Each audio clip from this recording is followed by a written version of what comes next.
Nous devons ensemble avoir conscience que nul autre que nous-mêmes ne viendra sauver notre nation et que cela exige de chacun de nous une mobilisation tous azimuts. Bana Congo, ekomitango to telema, to simbana na loboko, pe to sala pona ko bundela ekolo na biso, etando mobimba ya ekolo pe ko batela ndelo nyonso ya ekolo na biso. To sangana biso ba.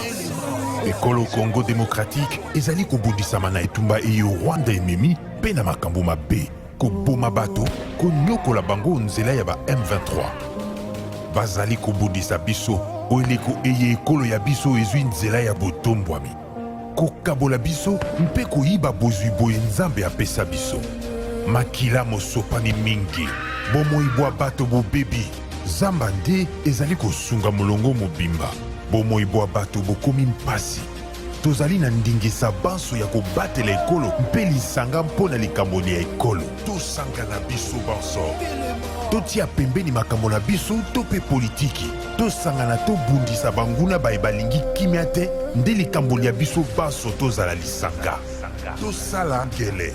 Totika komona baninga mpamba mpe mbeba nyonso. Tolakisa motema mwa kosalisana na bandeko babiso baye bakutani na makama mabitumba. Tosanga na biso banso. Topesa maboko mpe tozala osima ya bilombe babiso ba FRDC mpe na misala minene mia ekolo po ya kozongisa kimia mpe bokengi. Lisanga tobundela ekolo na biso mpe tolonga etumba eye. Batela ekolo, bendele ekoya te.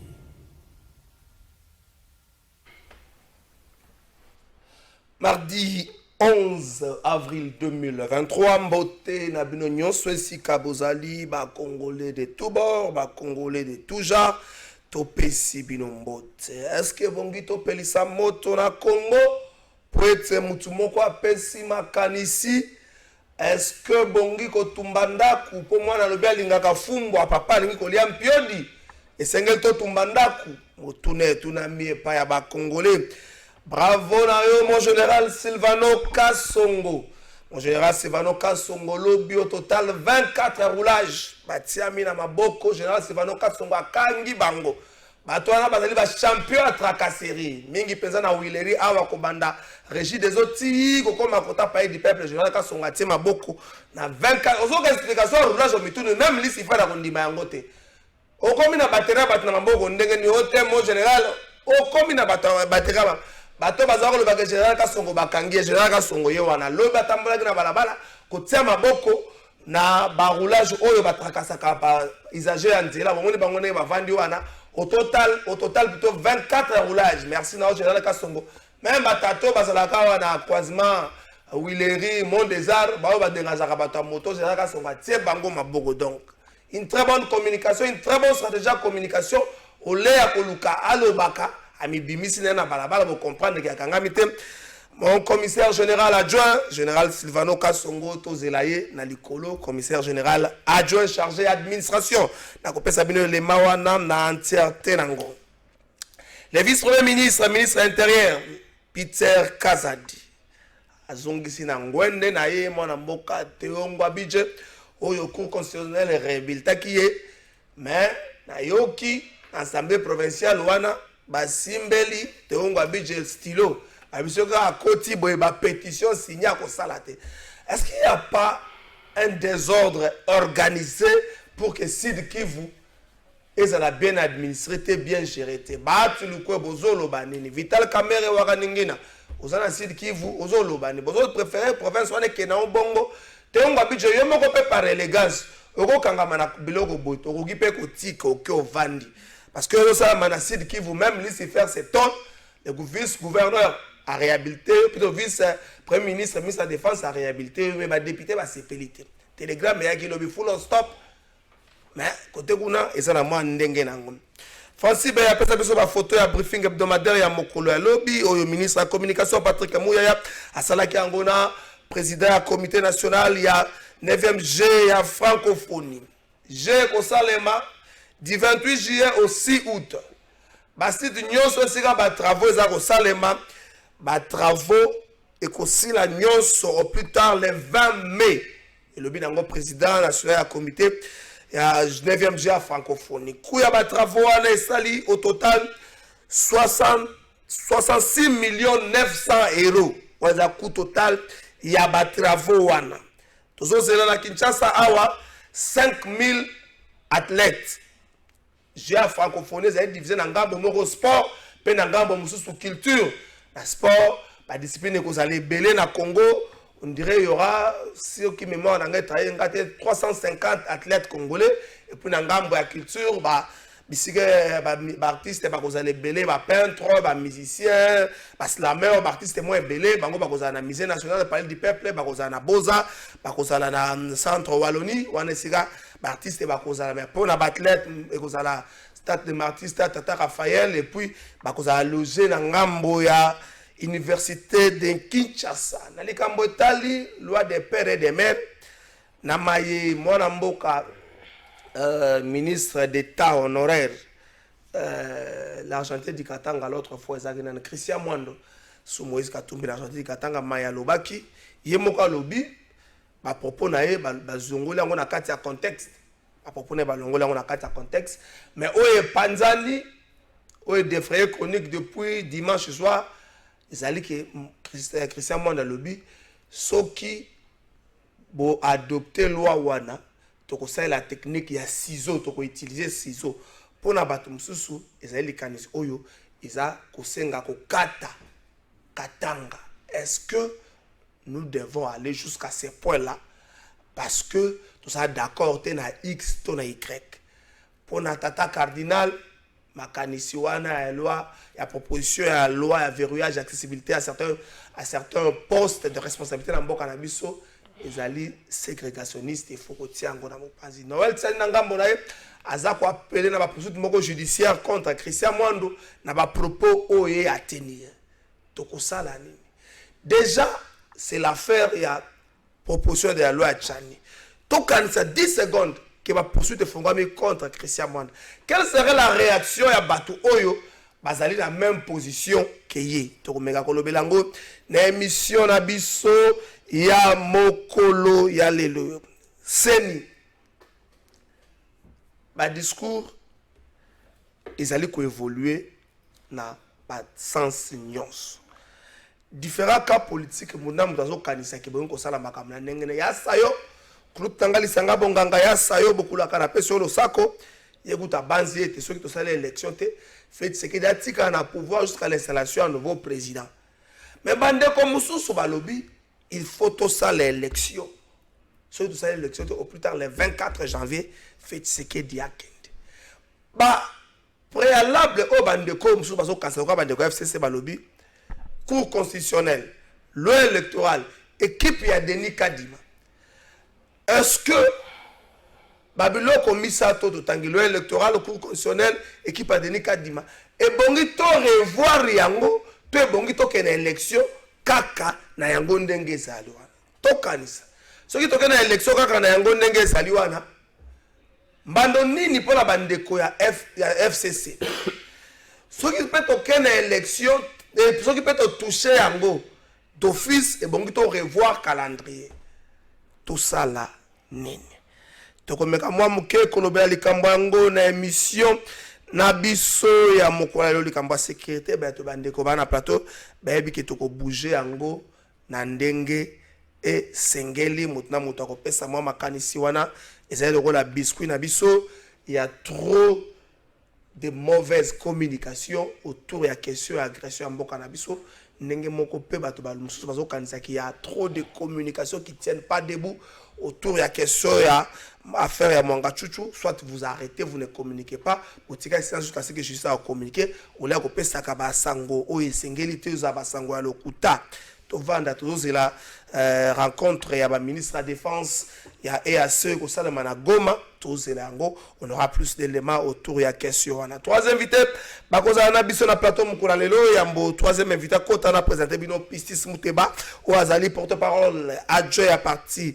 en vol parti avant na mboka Deli c'est sanga ndeko Pistis na pession mbote na tonjo botondi lokwa bo mesa ndeko opandi sango pona na mbela opesi biso to sur la mambeta li politique na pesi bakongomani de partout mbote sika bazwami na PCP ko débatteur na ngai mbote mingi na bandi te ko rencontrer aspiration ba Congomani mais na libaku o pesingai na ko profiter pour na yebisa ba Congomani ba kinoa et mingi bana kitambo esika na zwami ete na mokolo ya le 7 mars na kotsaki mokanda epai ya ngubila na ba service na ye mokanda oyo tozosenga délocalisation ya 2 sites ya déchérie oyo ya tikala kitambo oyo ekomi kokota tina balabala tina chaussée site moko ezali pembeni ya hôpital ya kitambo pembeni ya morgue ezali kodéranger non seulement bato baobela mais odéranger bato bavandi na esika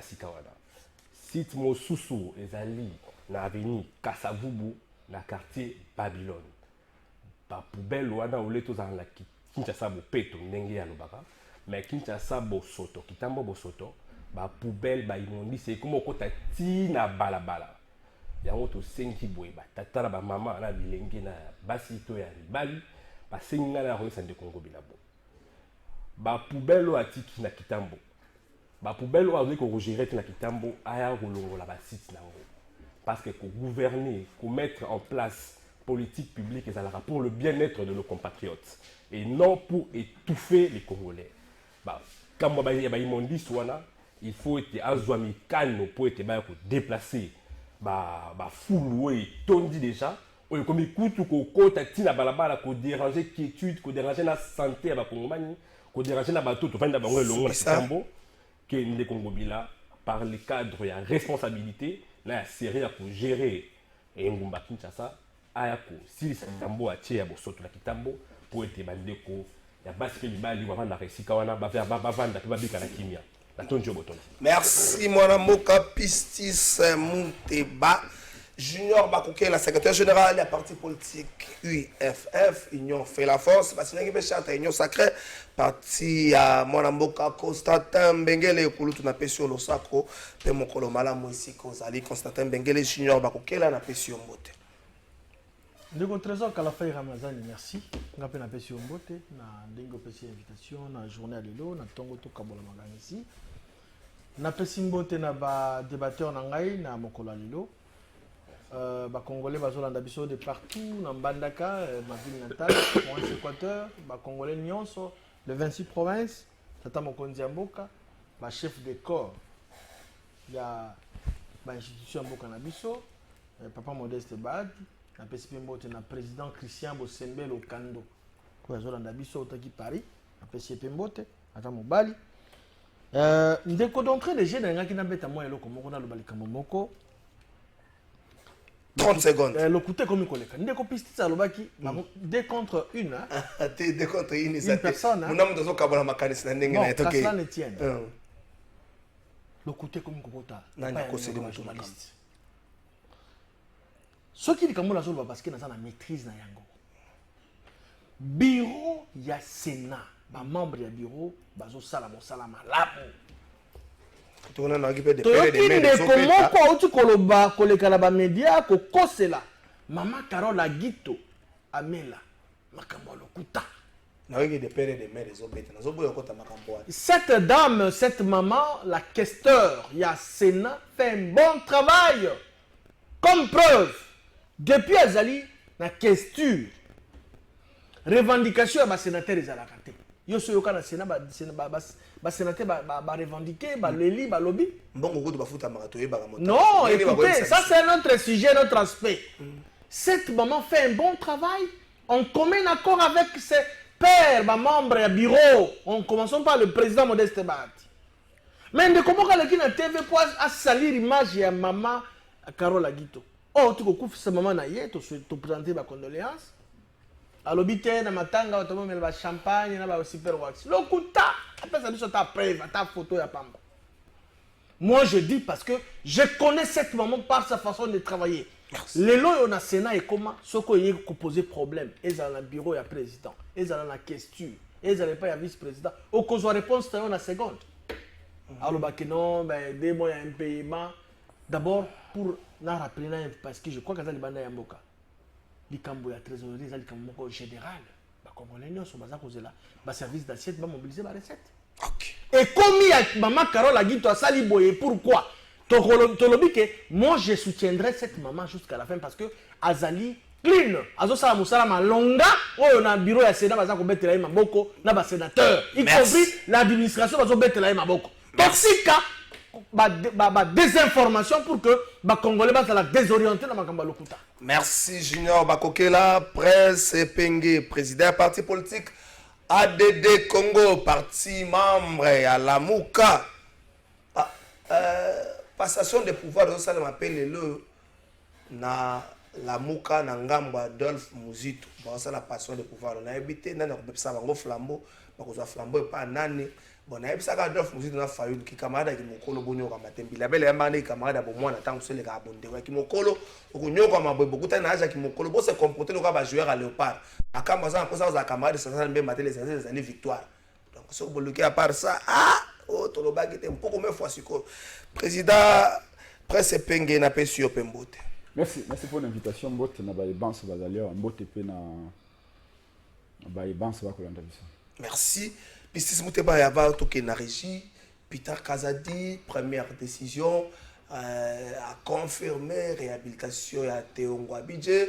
Teongwa Bidje oyo soki kaka tie zolo na l'Assemblée provinciale avec la gouvernement l'Assemblée provinciale à Tengami. Est-ce que pour Fachi tokozwa le ministère intérieur moko plus na ba problème na ba gouvernement provincial na ba gouverneur à province ou encore tout le ministère intérieur moko avec peut-être sous l'air Peter Kazadi eux un peu calmer tempête parce que cette première décision ils ont coupé ça déjà bande comme sous ça va député provincial candidat. Une minute quand tu commentaire na tonjo boton na bandi na motuna likamboza mingi na qualité ba élu otoza na mboka Congo. Yango wana eza vraiment likambo po ete na landi na ba réseaux sociaux tope na etando ke ba député provincial ya Sud Kivu bazozela déjà gouverneur na une question déjà pour bazongisa les choses ka utaki ole ba s'occuper sur des questions ya ba population ole ba s'occuper sur des questions principales, les questions qui touchent au survie à bano ba votaki bango ba tata ba maman ba votaki bango na Sud Kivu. Bango le état bango ça motion. À quand est-ce qu'ils vont rencontrer des questions de leurs compatriotes? À quand est-ce qu'ils vont rencontrer des questions de déshydrata? Il y a des Congolais qui sont dans la Sud Kivu, ou parce qu'ils ont un mandat pour le bango l'Assemblée provinciale. Au moins, il y a 5 ans, les questions pour la motion. Pour le gouverneur, c'est bien beau. Mais pour rencontrer sur des questions essentielles, sur la question de sécurité, sur la question économique et sociale, qu'on a la Sud Kivu. Merci.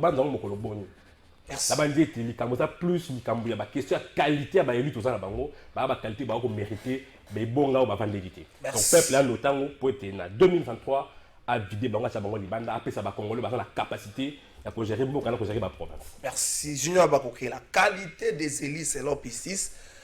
Est-ce que le problème il y a Sud qui vous allez qualité à Baeli. Est-ce que le problème ne se repose pas dans le niveau à Kinshasa, dans le commandement et ministère et à l'intérieur? Levé à Zalaki na debi à mandat fait ce qu'il dit, mettre le Kamikolo, le tout dernier ministre intérieur aïe ba problème kakawana piste kaza de aïe ba problème en bandi. Est-ce que le problème est lié à leadership dans le ministère wana ou encore problème est lié à qualité qui a élu provinciaux? De Kalafay, moi je crois que rôle de l'État est de préserver paix sociale na baimbo kato ba population na biso.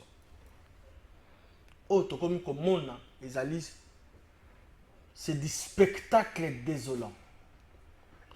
Le gouverneur pour Azala élu la ministère intérieur.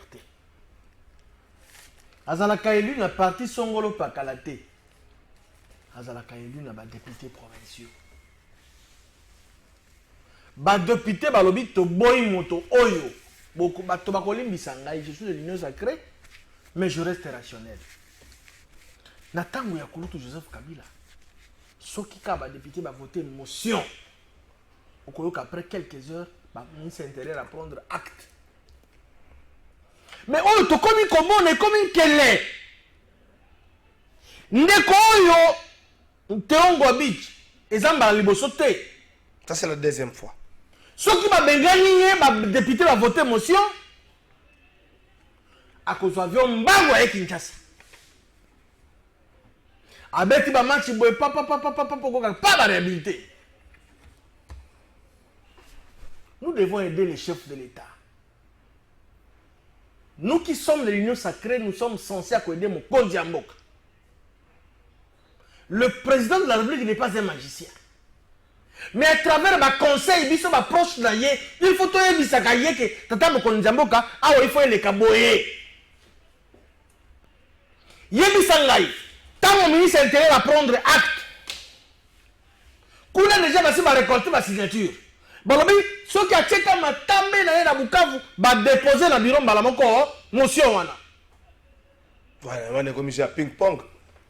Province au Kenya. Est-ce que ça, madame, Moutomosu soit au dans la tête de la province ancienne qui quand tu es en Guadit?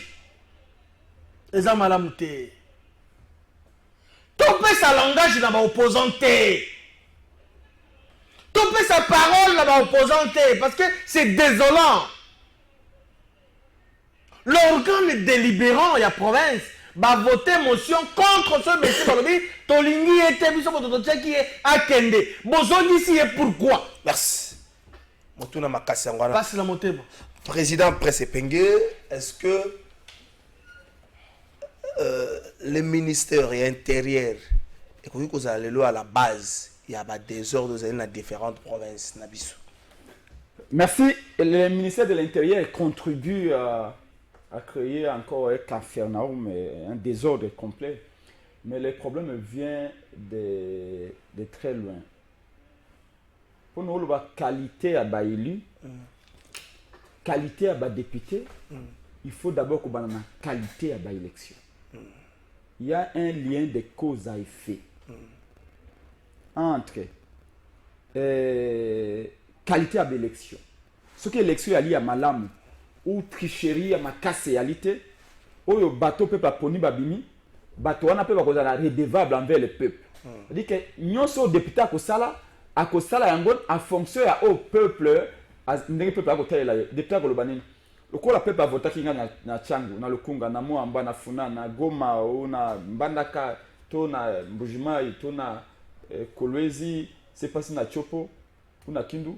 Le quoi la peuple a pona Kingayi. Soki na yibimbongo peuple soka moni na beletse ko ya peuple ko sa nini akovotenga les sociétés. Au moins par exemple le cas Vital Kamerhe. Pourquoi Félix Tshisekedi a epsaki Vital Kamerhe que moi na mai ko bangate ba congolais ba bossa na kanoki. Oh, vous avez de preuves? Félix Tshisekedi avait dit ça. Abi bana mai ba ko bossa na noki. Yango mona bengaki Vital Kamerhe un homme sérieux, un homme honnête, un homme qui avait de l'avenir, qui va servir encore son pays. Et prophétie à Félix Tshisekedi et kokisa milelo. Un homme qui a été condamné pour des crimes économiques a joué à la tête du ministère économique. Innocenté, vous sentez la innocenté. Arrêtez-nous ça. Papa, lui, malheur à Félix Tshisekedi na Kamerhe. Pour ça 100 jours. Lui, il n'y a pas de crime parfait. Ça, là, scénario, on a besoin de procès en direct. C'est-à-dire que même maman Tembele, ou Azana Ngaba, elle a un procès. Même maman Teka Makala na libongo ya Maluku. Ah, il décide le procès de 100 jours. Merci. Je fais la parenthèse, on en parlait un jour. Donc, bref, ici, c'est quand vous avez des mauvaises élections où on nomme les députés, députés ont nommé à Kolobaka ou pas peuple, à comment on parlement, à changer le camp politique, à Zaki na FDC, à comment on PPRD, à comment on NIN, à quoi ça, Kindumba na politique, Kindumba, la politique est dynamique, la politique n'est pas dynamique. Mais bien, on a Kindumba, la politique est constante, comme ensemble de valeurs. C'est la stratégie politique qui peut changer, qui peut être dynamique, mais pas la politique elle-même. Parce qu'une valeur restera une valeur. Merci. Alors, non, s'il vous plaît. Ce qui ça, on a dit, c'est comme ça, il n'a pas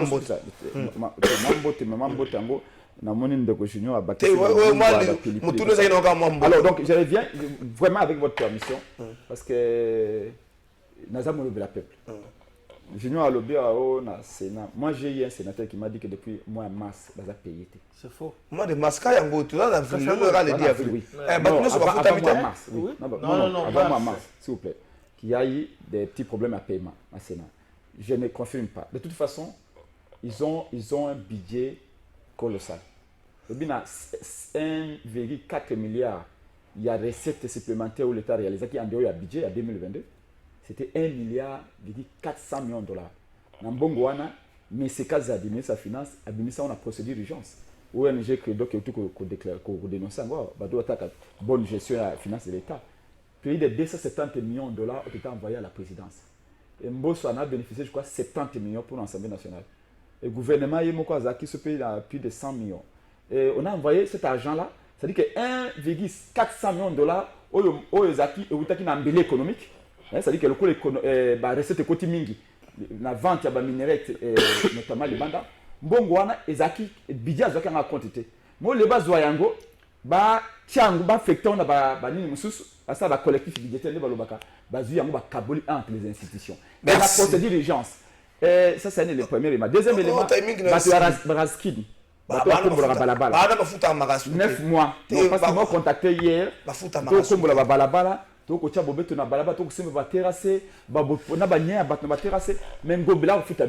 Merci. 9 mois impayés. Oh, vide qui t'a réalisé Bambongo et Belé. Merci, Prince Penge. Bandeko, plus de 1600 familles au Babouki na Badarana Kaché, Singa Inga. Sans aucune procédure, sans avertissement. Merci. Babouki, la population à Singa Inga, plus de 1600 personnes, merci. Pourquoi agir ainsi? Sans te prévenir, sans te préparer. Déjà. On n'a pas un État comme ça, mais c'est Félix Chilombo et son équipe. C'est pas comme ça. Merci, message de l'équipe. Junior Baroké, la Théonga Bija, Betty Cop et Payana Ninakin pour Azonga, gouverneur. Moi, tu n'es pas Junior Baroké, je crois que à répondre Rango, Tangu, Tokozonga, Traka, Seri, Nanzela, toute la génération Sivanoka, Songo, Bongo, Tango, Tokozonga, Totu, Nanan. Est-ce que celui qui est dans la loi Tchani, il faut au Kabwana, il faut au Kata Congo, les risques et la proposition, la loi Tchani, la séparation des Congolais. Donc, on a enregistré dans les images de la Kassoro Moto. Zonga, la Robana Junior, va auquel on tourner tout le monde pareil. Conformément aux instructions du vice-premier ministre, ministre de l'Intérieur et Sécurité annoncé lors de sa prise de fonction, Peter Kazadi a entre autres insisté sur la lutte contre les tracasseries policières. Le lundi 10 avril 2023, le commissaire provincial de la police-ville de Kinshasa faisant fonction a fait la ronde de plusieurs coins de la ville où les usagers de la route sont victimes des actes répréhensibles posés par certains policiers. Sur l'avenue des Ulleries, à la hauteur de l'INRB, le général-major Silvano Kasongo a ordonné l'arrestation des policiers de circulation routière qui, au lieu de réguler la circulation selon la loi, se mettent plutôt à rançonner les usagers de la route en inventant des infractions. J'ai fait des détresses 4x4, je suis chauffeur qui j'ai la voiture à côté, on a un problème, la voiture est chauffée. Au total, la souris réellement, on a panne. On va vérifier que je ne peux pas solo, mais le rôle, on a intégré en place, on a le capot, on a la batterie, on a à pied. Si on a combien de temps on a été, si on a une heure, 2 heures, on a repéré, on a télémétrie, on a fait 20 000. C'est une question de fonction, on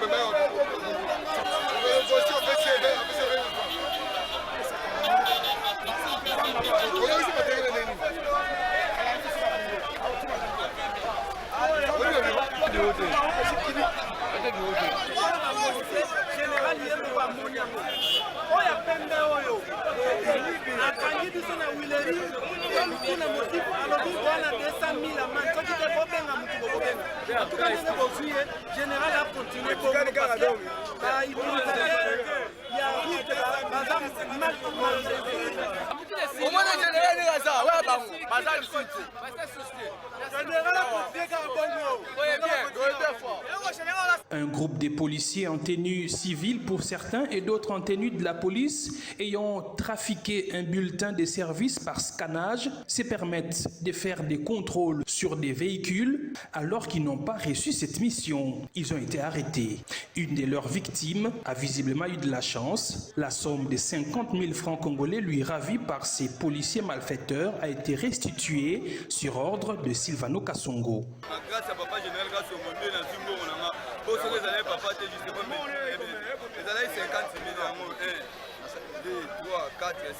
au croisement des boulevards Triomphal et Sendoué, appelé vulgairement Pongabi, c'est au lieu des tracasseries policières, le commissaire provincial faisant fonction a été sans pitié. Tous les agents de police qui déshonorent ce corps prestigieux par des actes illégaux ont été embarqués. Circonstances aggravantes, certains policiers travaillent en état d'ébriété. Une bouteille de liqueur forte a été retrouvée dans la poche de ce policier de roulage. Cette descente sur terrain, le lundi 10 avril 2023, a permis au commissaire divisionnaire Silvano Kassongo, faisant fonction de commissaire provincial, de remettre de l'ordre dans les rangs des policiers de circulation routière, appelés aussi roulage, afin que les Quinois, usagers de la route, roulent dans la sérénité, sans stress, en ayant leurs droits respectés par la police. Merci wana général Kassongo sur terrain junior Bakokela tu as budget à coopérer na nani pas on a question ça 30 secondes avant d'appeler ça. Je dois d'abord remercier féliciter le général Silvano Kassongo azoken les têtes hautes kulutu osali mosala quand même que hôtel de ville balé ko pesa ba moyen logistique te nous sali mosala biso ba congolais biso ba quinois to pesi merci côté OK mon kakoswa 15 secondes. Tu as budget à coopérer na nani. À coopérer direct. À coopérer na ba oya kene ko mona bango. Parce que c'est inacceptable. Assemblée provinciale va déchoir par motion de défiance. Par quelle magie juridique au kene ko mona ba instance titre on va pas réhabiliter. Pourquoi? Merci. Merci. Nous répondons à la question directe. Question directe. À coopérer na nani. Remarquez le komoko que les gouverneurs passent plus de temps. Il y a que force mieux se pour bâtir la gouverner qui pour s'occuper à gérer le territoire na bango la province na bango. Excusez-moi pour une petite histoire, nous sommes en 2013. Nous sommes invités moi et député il y a INC Juvenal Bonobo. Nous sommes en 2013 par conseiller politique il y a Union européenne Bruno Anses, c'était un citoyen allemand. Donc il y a résidence na Toza Kolia et puis les combats de décentralisation Aux plus de temps.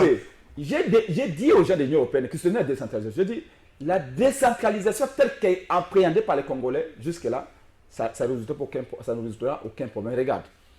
Donc, comme la promesse à Mongala, on pose la question au gouverneur. On pose la question à la population. Quels sont les actes que le gouverneur a posés depuis Aïwan depuis 11 ans? Babina Mongala, il n'y a absolument rien. Merci. Mais moi, je me demande à Mongala et qu'il y a un gouverneur à corrompre les députés provinciaux. Et puis, après ça, moi, je suis parti présidentiel pour maintenir le gouverneur. Bon, c'est là qui est que ne peut retourner dans la province.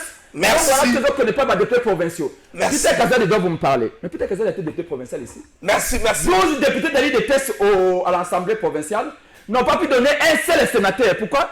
Tous les députés du PS étaient corrompus. Merci, merci. Peter Kazali faisait partie des députés. Il dépassait 12 députés dans l'Assemblée provinciale qui fait ça. Alors que Baléna a à 3 sénateurs, Bazu a sénateur Moko. Merci pour ça. Merci pour ça. Merci pour ça. Voilà 12 députés provinciaux. S'il vous plaît. Voilà 3 sénateurs. S'il vous plaît. Qu'est-ce qui s'est passé? Merci, merci. Pistis Mouteba, est-ce qu'il faut au Kabwana na ndenge tozo poussana na proposition à loi Tchani? Je crois que le week-end, il y a l'ancien argentier du Katanga, Christian. Il y a un lobby, il propos et il y a un contexte. Il appelle même à l'ouverture d'un procès contre Christian Brando. Ce qui va programmer en gros la politique il y a 6 ans. Tobanga, le risque est aligné. Le risque, c'est l'avenir du Congo est sombre avec cette proposition, ou encore nous devons y aller comme ça pour nous protéger Mboka. Ça peut sur 2 minutes. Yayambo, nazokanga na mongo makasi pour nous dénoncer avec la dernière énergie tout discours tribaliste, tout discours ségrégationniste, tout discours séparatiste. Mboka na biso tozana posa nango ata mokete. Mboka na biso Congo tobaka des nations. Il ne faut pas certains discours, il ne faut pas certaines propositions et étouffer ma valeur au moni, to ma valeur aux aliko, ko boti c'est loko to bengi nation. Le vouloir vivre ensemble, le vouloir vivre en commun. Il ne faut pas tout ça là-bas. Discours on est étouffant. To bengi la raton me dit pourquoi que Rwanda parle M23 et il n'est balkanisé mbokati. Ouais, il a dit danger aux autres courir. C'est un danger extérieur aux courir.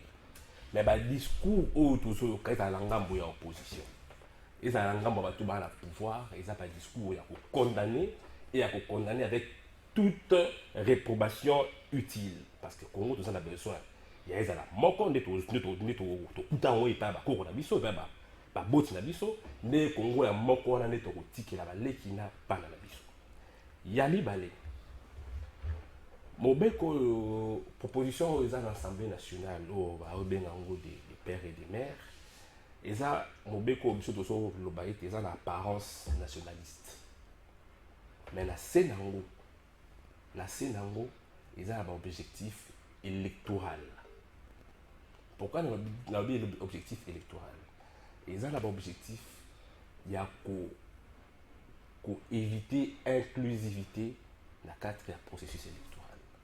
Il faut tout éviter pour emprunter un schéma. Pour être schéma, ils ont tout fait ici, il y a nation Congo.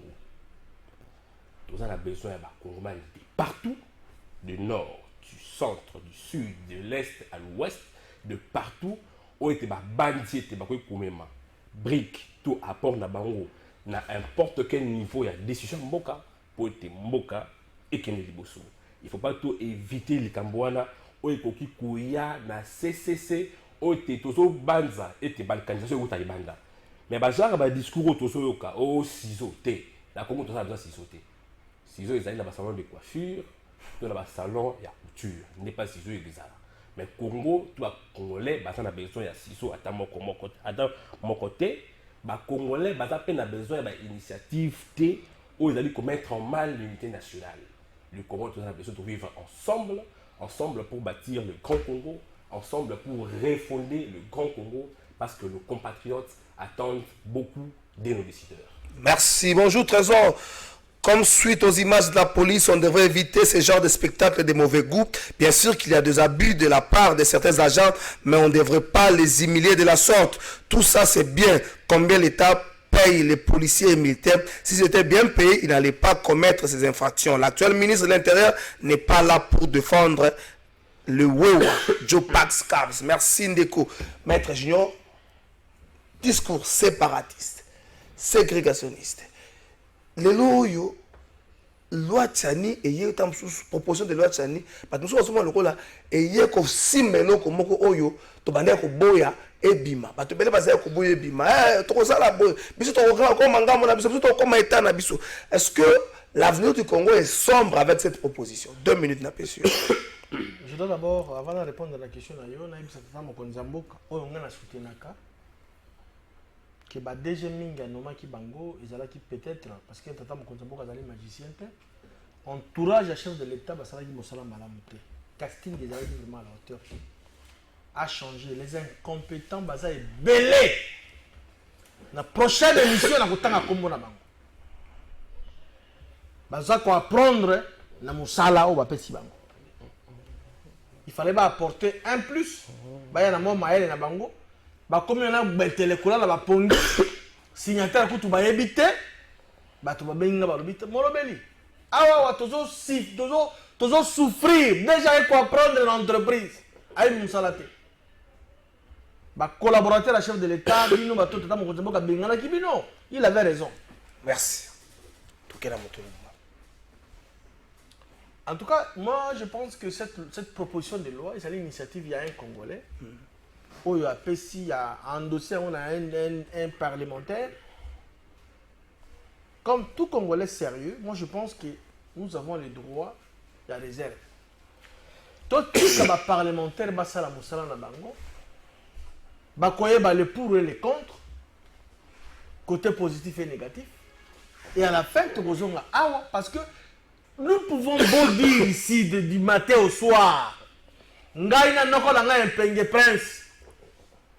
Na pistis Bouteba, tozali ba parlementaire te. Tokoki koloba, to transpirer, toko gain de cause te. Tout ce que parlementaire. Oh, baza kobo na le côté positif et négatif. Ce que va moni que ma bezali ba corriger te. Ce que va opportunité alors on a ba ko adopter. Après to goya poto sala ba kapito sala commentaire là. Oui, phrase ya Kengo toyo kabalabala. Non mais parlementaire. entre parenthèses, na fungoli parenthèse moko rapidement. Kengo azalaki de père et de mère congolais, de père et de T'es mère dans le congolais. phrase wana Mais to Kengo yoka a balabala. tout donné aux Congolais, au Congo, et le Congo également a tout donné à Kengo. Rapidement, on a enfermé parenthèse wana.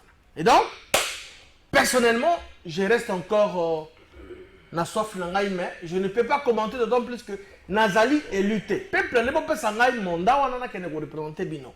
Mais en ce moment-là, Totika Bango, Basala Moussala na Bango, et à la fin, Tokozo n'a pas commenté le sujet. Mais pour le moment, je ne trouve pas opportunité de Belango, d'autant plus que Ezali ko relever la compétence et ma parlementaire. Merci. Nous avons dit. Presse Pengue.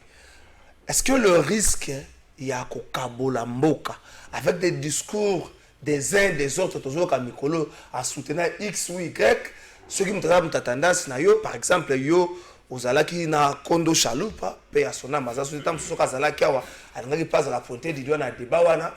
Est-ce que ces discours là ezalité crainte y à venir chalupa zalaki de père de mère congolais s'il vous plaît ezalité crainte y à venir moko sombre pour la République démocratique du Congo avec cette proposition. Na tuno mutuna moke nana ayibaki mbongo ya 100 jours.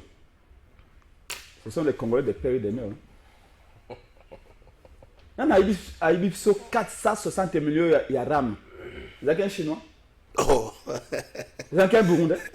Mon RAM n'est pas la présidence. Ministre de la Finance, Kazadi. Alors, que mon RAM est dans la caisse, il y a l'État. Aïe bien goûté. Mais 460 millions, et le bas observatoire de dépenses publiques, et l'Ongwa. Ils ont Félix Tshisekedi, la présidence. Mais c'est toujours les Congolais des pères et des mères qui ont détruit ce pays. Banani va considérer comme Mobutu à zaïanisation. Gana kena masimani baba ko la kisangai presque pengi tama ah baba c'est quand on doit fabriquer mafuta na masimani ba mafuta masimanimba na province ya Kwilu et bande ko longwana et keti na Anvers na Belgique ba ko teka mafuta mbila mais ba boma yango na zaïanisation. Qui ont fait la zaïanisation? Taka ba Congolais des pères et des mères. Bref, qui ont hérité à l'entreprise. Bref, c'est une proposition de loi bidon qui n'est pas opportune. Regardez, vous avez un économiste, je ne sais pas de quelle université, mais c'est Tchani, et un électricien de l'ISTA qui se mettent ensemble pour poser une loi sur la nationalité. Ça pose problème. Pourquoi? Ngai naza kozela été ingénieur à l'ISTA. Basta la proposition, il y a une loi pour comment les jeunes ont bossé sur l'ISTA. Ils ont un diplôme na bango. Quand ils ont application à la science, ils ont une invention pour dater. Les jeunes ont une aviation, na électronique, na nine, électricité, tout ça. Ils ont mis ça là. Vodacom, Orange, ils ont recruté bango. Si il y a trouvé une proposition, mais c'est Tchani, aux économistes, il y a quand même une proposition de loi, par exemple, si la réforme fiscale, la réforme économique. Est-ce qu'on veut que les lots pour un bateau, Moutouaché, conteneur, na poto, et comme awa, et que ça est mon combien 7 mois. 7 mois. Est-ce que vous le savez à 3 mois et comme 7 mois. Au cause de la bilo qu'on a aboué, n'a pas créé un commandant qui va l'embi, va voir ce qu'on fout en bon. Mais qui n'ont été ça, la proposition de réforme, pourquoi tu vas dans la nationalité? Bref, c'est une vaste distraction. Mais laissez-moi avant de continuer et terminer. 30 secondes. Chaque fois, il nous dit la même chose. Tata Mokonzi Ekolo, Azali magicien. Azali magicien. Mokoni no koyo katoke ba Congolais ba kende ko voter magicien dans l'élection. On n'a jamais vu un candidat qui dit que non, on voter un magicien. Le président français est un magicien. Mais il cherche à trouver des solutions pour le pays. Est-ce que le président américain est un magicien? Personne n'a dit à M. Félix Tshilombo comme un magicien. Même quand Kabila l'a nommé président, Kabila a dit qu'il était comme un magicien. Mais non, on a sélectionné Batou. On a dit que Kabila est toujours. Pourquoi le bagage était Florent Ibenge à l'on léopard? Tobi que Ibenge va défaire tes ébélés. Pour la nuit. Mais tu vas pas un terrain et ça va jouer. Ceux qui défait tes alliés, il faut d'abord y jouer. Mais bah vite, les alliés ont entraîné dans un mauvais système de jeu. Ils allaient entraîner dans sélectionner les joueurs mabé. Moto a nommé ma DG dans l'entreprise publique. Mais c'est sur le côté. Ceux qui va DG va être compétent. Ceux qui va même signature à Pamba. Réserver copie va être à la montée. C'est que ça faute à Félix Tshisekedi. Félix Tshisekedi ne travaille pas tout seul. Il a combien de conseils qui payent? Aujourd'hui, le président Kabila a 500 personnes à la présidence. Aujourd'hui, il va comme ça qui 1200. Sugi Sawana. Mais comment il sélectionne ses collaborateurs?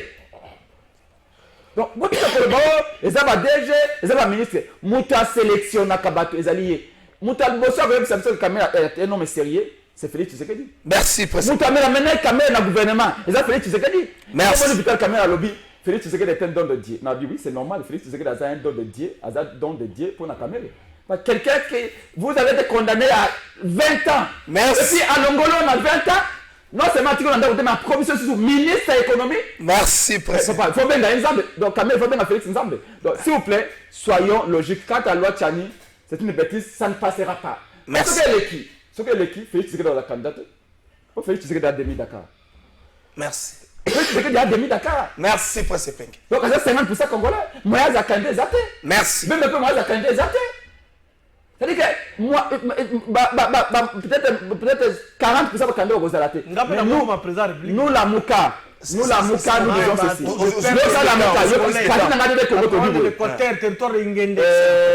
Est-ce qu'il y a que protéger fonction présidentielle? Ils expriment comme madame, il faut trouver des sociologues, des ethnologues, des politologues, des sangana, des études ici. Comment on va faire cela pour ne pas non seulement violer la Constitution, mais aussi la diversité est une richesse. Merci pour ce Penge. Donc, la diversité, métis et tout ça, il contribue pour l'avancement en cannabis. Mais le mais dans tous les cas, je vous rassure, ça ne passera pas. Mais tous les candidats, s'il vous plaît, la compétition, s'il vous plaît, merci. Merci, Presse Penge, s'il vous plaît, timing ne soit cocu au 4. Tata mokonzi ekolo. Nakofunda ngo Francis kofunda ezali. Nakotanga pe kombo. Tata mokonzi ekolo, batu lokola ba zombie. Na dossier ya kwa mutu. Bozo tika bango basala pona nini. On ne faut pas que situation que s'empirer. N'est-ce pas, il y a des structures bien établies à l'État, ministère intérieur, et Zawana va changer le commandement, à ce que les sous-soutés, tout le cas solution à dossier à quoi mutu. Dossier wana tozomona ngo lokola muke me malembe zokoma mabe bato bazolongwa kuna bazoya Kinshasa soko tuni bato wana tata moko batindaki wazaka momo tata moko zekolo tolongola na kati ya gestion ya l'état bato bauti na eloko tobenga na dégénération spontanée. Même Bible est la génération spontanée. Mutu wana mikomi soki chef di coutumier ake okusana nani apesi ye mandat. Dossier à quoi moto ministre intérieur botala ngo makazi pour selo tata mbongo alobaki akomaka kuna te malgré ça que tata bana monoko akomaka na kuna te lobaki ya mbongo total dossier wana malamu pistis muté bana zongelo je crois que ça va. Loi électorale l'actuelle cour constitutionnelle auto en angolelo ozaka déjà pas de kamuleta équipe ya Denis Kadima batu ya opposition ba Monique Ezali point de blocage pour avoir des bonnes élections. Pas tout à pouvoir, la majorité bakanisi était, il y a des problèmes, il faut qu'on fonce jusqu'au bout. Opposer qui mande terrain, il y a une compétition. Est-ce que vous pensez, déjà avec cette proposition à Noël, Tchani et autres, token la cour constitutionnelle, moko ya boye, token la loi électorale, token équipe de Denis Kadima, tous et puis on n'aura pas de très bonnes élections contrairement à l'année précédente. Merci. Après sur 2 minutes. Okobanza paye ba komali ba kobanza na bambole leki lingomba nanga politique lingomba na politique on va la voie du changement na ba partenaire na biso agis 13 na bambole leki to belelaki pour na ba pilier misato o ya transparence à processus électoral. Oui, il fallait faire un keba ramboule lundi. Loi électorale est malade, ou un beau sur la réunion sacrée va charcuter. Il fallait une cour constitutionnelle indépendante, où à l'heure actuelle, 7 membres sur 9. Par exemple, tu as zone manquant, bien connue, bien déterminée, où tu bandit qui est étouffé cohésion nationale, puis na soutien ça na CENI, où tu bandit tali monopartisan. Ezaka na batangambo moko. Ezaka batangambo moko bazui batangambo ala komisi bango ya bango komi batu ya ngambo moko oleke za na batu ya ngambo ebele ndenge esengeli. Na cadre wana eko étouffer processus électoral pour la transparence, la traçabilité, il y a ba résultat pour être tous en mapona mi malamu ko le 2006, 2011 na 2018 tobelelaki yango na baannée oyo eleki na ngonga oyo tozali sikoyo kobeta lisolo oyo ozotunanga motuna eza komema le respect ya délai constitutionnel komema élection na antichambre ya glissement lisolo oyo ngobeta biso awa na tableau. Oui, eza komema lisolo ya élection na antichambre ya glissement ndenge nini bongo awa nde tozosala baglissement te na yebi tozosala moka wata tozosolola awa ezali komema ngo kuna mpona nini mpona rappele awa ke na eleko eleki ba 3 piliers oyo esimbi transparence ya processus électoral tobetaki lisolo ya loi oyo eza mboso ya charcutat ya cour constitutionnelle na ya seni tobeti masolo nango la minute où il faut que le Félix Tshisekedi et son gouvernement et la CENI s'assument à organiser les très bonnes élections dans le délai constitutionnel. Il faut s'assumer que dans décembre et en néo, ça va Congolais ba élection à malamu pour être Congolais pour d'abord résultat malamu. Mais dans le cas d'hypothèse où ce qui était régime actuel, Tona CENI et sa aventurier, il y a quand même Congolais pour na mabe. Donc, au bout de ces cas, tu te combat à télémer la fraude électorale. Télémer la fraude électorale. Exactement. Les Congolais de partout. Les Congolais de partout, il faut télémer la processus électoral de bout en bout. Va surveiller en gros. Parce que les Congolais ne sont pas pour pouvoir. Le peuple n'a pas souverain. Pouvoir les aïeux. Donc, il faut contrôler le processus électoral de bout en bout pour empêcher la Kadima. Pour empêcher la Kadima dans l'équipe. Pour empêcher la Cour constitutionnelle, Babel la Baelio Balongo Banité. Merci. Babel la Baelio au peuple a fait 6 mandats pour organiser les bonnes élections et la gage et la paix sociale. Merci. Junior Bakukela, to protéger nation, to foncer kaka na lolengo to sanango, l'actuelle loi électorale, la Cour constitutionnelle to sanango et puis l'équipe ya Denis Kadima. Ba opposition a partagé la question, notamment bande ko ngambo ya envol. Le biloko na bayebisa ki bino to bongisa boboyaki to ko kende boye na délai ba préciser na délai mais to ko sala bino opération sinzili le kasa ta moko te longa ya epenge koma ya bakokela o yoka o balongo le kasa moko na kisasa e ko koma na Équateur. Est-ce que avec l'actuelle composition équipe ya CENI avec l'actuelle loi électorale avec l'actuelle équipe Cour constitutionnelle, nous aurons de bonnes élections crédibles et transparentes en 2023. Merci beaucoup Kalafay Trésor. Avant que je puisse répondre à cette question, j'aimerais un peu aussi ajouter quelque chose, un peu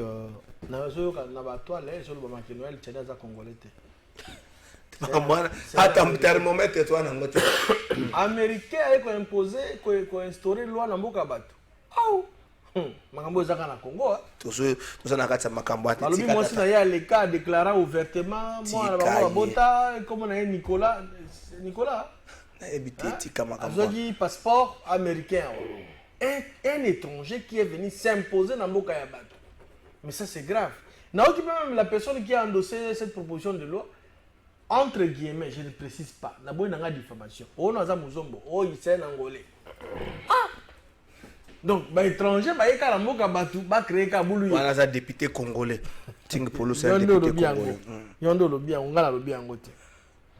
En fait, moi je crois que nous avons des institutions stables et fortes. Nous avons mettre en cause compétence il y a Kamoleta, président de la Cour constitutionnelle. On doit amati aggraver l'échelon sur la magistrature pour Komawana. C'est un choix judiciaire. Bato baboyaki Denis Kadima na CENI awo balobi ke bango CENI te. Mais non qu'on a en face à presse pengi. Moto di boso kana boso enrôlé. Il est ici. Oh non, il va partir. Mais non qu'on a na mona ya kene ko s'enrôler presse pengi oyo. Donc il est pour le processus électoral. Ndeko, bato ba koloba, oh non, Tshisekedi doit partir. Aucun magie nini, na miracle nini, ba faire partie de Tshisekedi. Exemple, l'article 70 de la Constitution. Quand on a Kazali, le premier mandat d'ailleurs. Le président reste jusqu'à. Ah oui, 70 c'est le bien mot.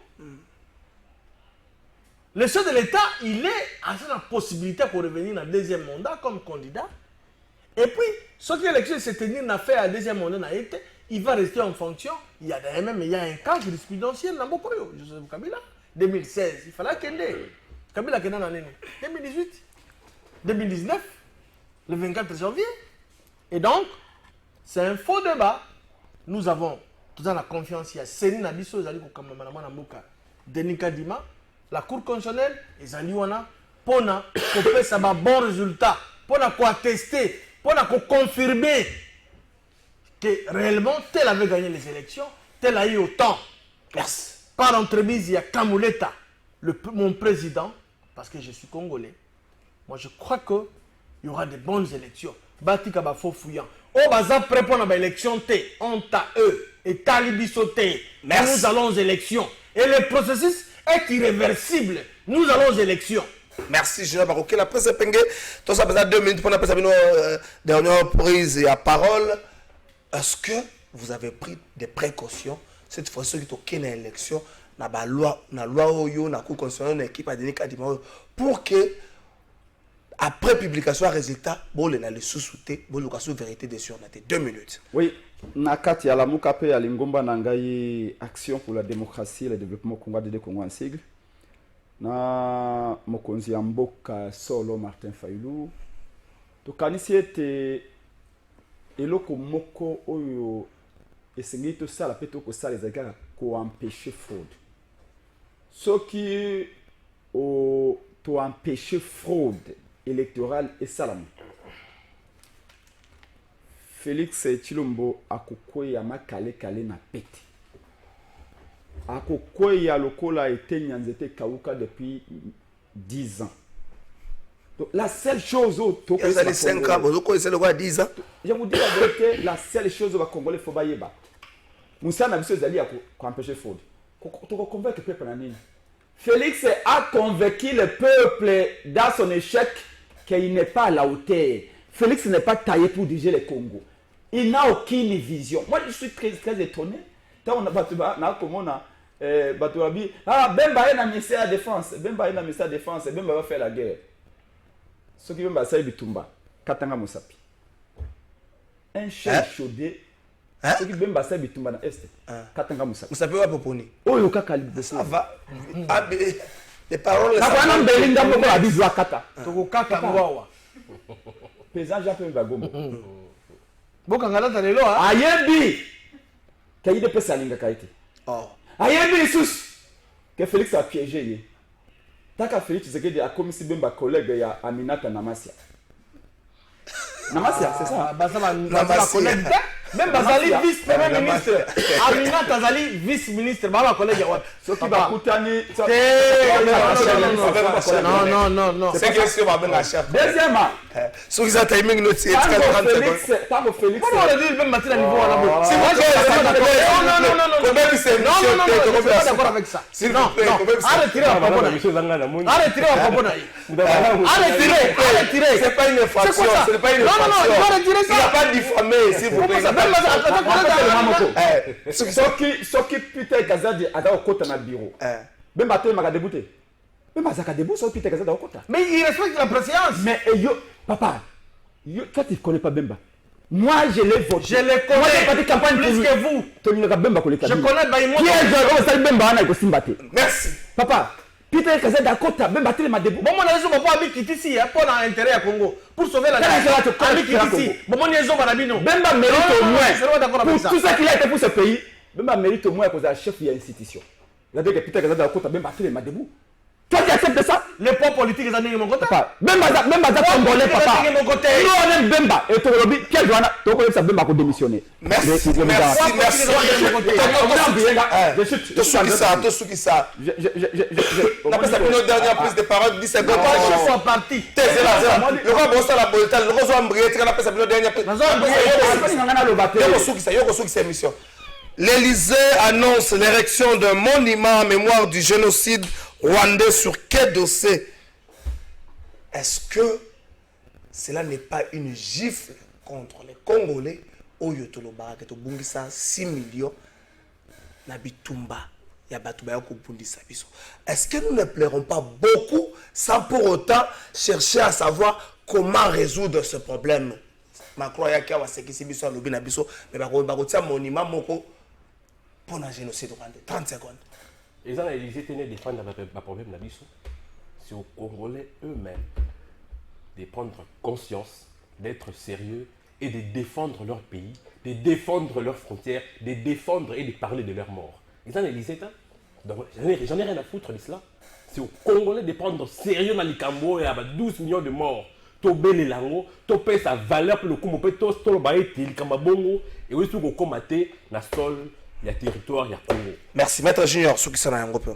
Je dois d'abord vous avez 30 secondes. Justement, nous allons présenter joyeux anniversaire à maman Nambwende, maman président de Maïna, pour Azali ministre à portefeuille pour nous avoir accéléré une année de plus, mais également on a confiance au chef de l'État renouvelé Naïe. Nous avons toute action de grâce à la centenaire. Et donc, les Congolais vont communier avec Maman Nambwende, Prince Abel Kainda. Nambwende, l'excellent.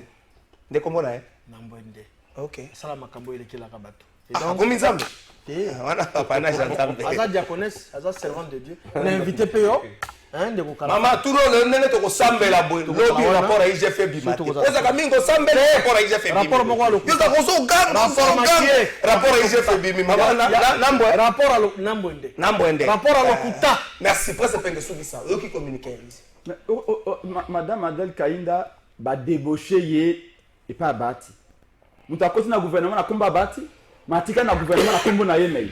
Donc Félix a débauché même na 4 unions sacrées. C'est-à-dire que Félix ne respecte pas les accords. Bref, je reviens parce qu'il m'a embrouillé que Bisso Olanda qui coordination des opérations électorales à la Mouka Koé. Na ben bandete s'il vous plaît, tikala nous tikala. S'il vous plaît, s'il vous plaît. Yo linga bem ngana linga bemba ko le kai. Kokota la chewa te, kokota la chewa te mise sili. Asi balongo ya biya jamais. Bota le débat. S'il vous plaît. Soukisa ko la na. Alors, Tolobina Koel Tolobaki Boy.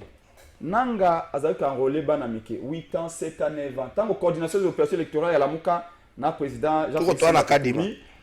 Non, Kadima, voilà. Comprendre pourquoi on confond les banques. Parce que Bango tout bateau, mais ça m'a bé. Tant que commun au candidat dénoncer le fait qu'Aza a enrôlé ban à 8 ans, 10 ans, 9 ans à Kassai. Kadima répond de biso à l'obio, oui, j'accepte que va enrôler banamike, mais n'a qu'on nettoyer fichier ngamoko. Papa, loi est péquissu enrôler banamike. La constitution, la loi électorale, au respecter en côté, et puis on a mis sur le cadre de la confiance que nous on nettoyer. Non, non, mais on s'en relève à Katsuka, on s'en relève. Non, non, on s'en relève. S'il vous plaît.